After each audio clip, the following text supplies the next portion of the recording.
Welcome to Comic Nation TV, special The History of Green Hornet. I just saw the new film and figured that a great deal of people really haven't a clue about the Green Hornet. So let's look at the Green Hornet. Created by George W. Trendle and Fran Stryker, the character premiered in the Green Hornet radio program on January 31st, 1936. On WXYZ, originally aired The Lone Ranger and the Challenge of the Yukon. In 1938, the station supplied the series to the Mutual Broadcasting System radio network and then to the NBC Blue and its successors. The Blue Network and ABC from November 16, 1939 through September 8, 1950. It returned from September 10th to December 5th of 1952. It was sponsored by General Mills and later on with Orange Crush. With the Green Hornet movie serial in the late 30s, early 40s, we would see Green Hornet on the big screen. It would be over 70 years later before we get Green Hornet back in the movies. The radio program created a rich history and supplied some great merchandise for the loyal fans of the Hornet. So who is the Green Hornet? Brett Reed. The son of Dan Reed. Dan Reed's father is the brother of the Lone Ranger. Having inherited a family silver mine, Dan Reed builds a newspaper company, the Daily Sentinel. Brett, a rich playboy bachelor, amused himself with parties and traveling around the world. On a trip overseas, he saved the life of Kato, a Filipino of Japanese descent, who offers his services to the man after saving his life. Coming back to the U.S., Brett inherits the newspaper from his father, who retires. Brett realizes that Kato is a genius at technological things and fixes up his car, dubbing it the Black Beauty.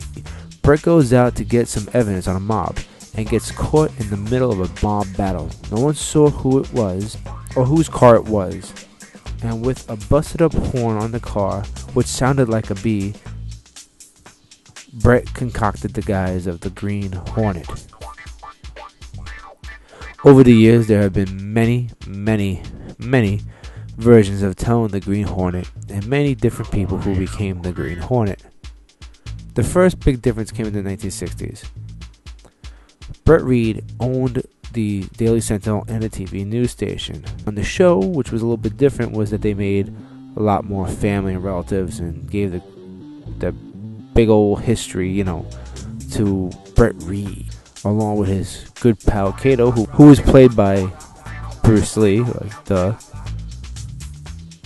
and hanging out with such people as Batman and Robin. Green Hornet comics lasted 6 issues under the Hell Knit Comics. It started in about 1940. All the stories were credited to Fran Stryker, the radio show's story writer. After the 6 issues were up, Harvey Comics picked up on issue 7 and published 47 issues of the Green Hornet, sometimes using Green Hornet with War Victory Comics, a public service one-shot. Dell Comics published a one-shot in 1953, which was several months after the cancellation of the radio program. And in 1967, Gold Key Comics produced a series based on a TV show version of the Green Hornet, and it only had about 3 issues.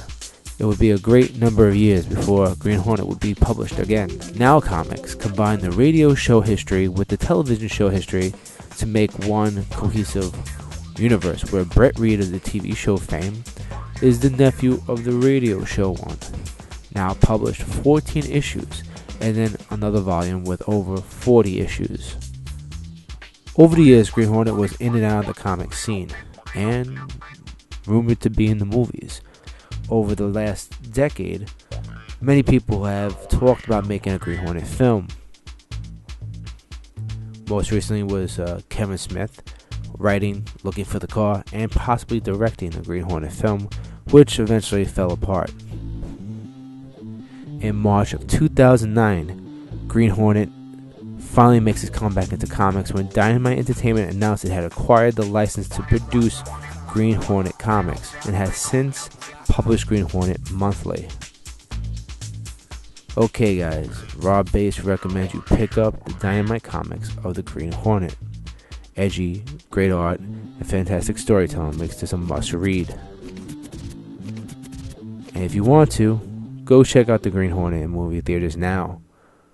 But don't waste your money on 3D glasses. Gimmick's not worth it. Always check out comicnationtv.com, comicnation.tv. Check out on Facebook at www.facebook.com/comicnationtv. And hit up Twitter at altminds. And until next time, enough said.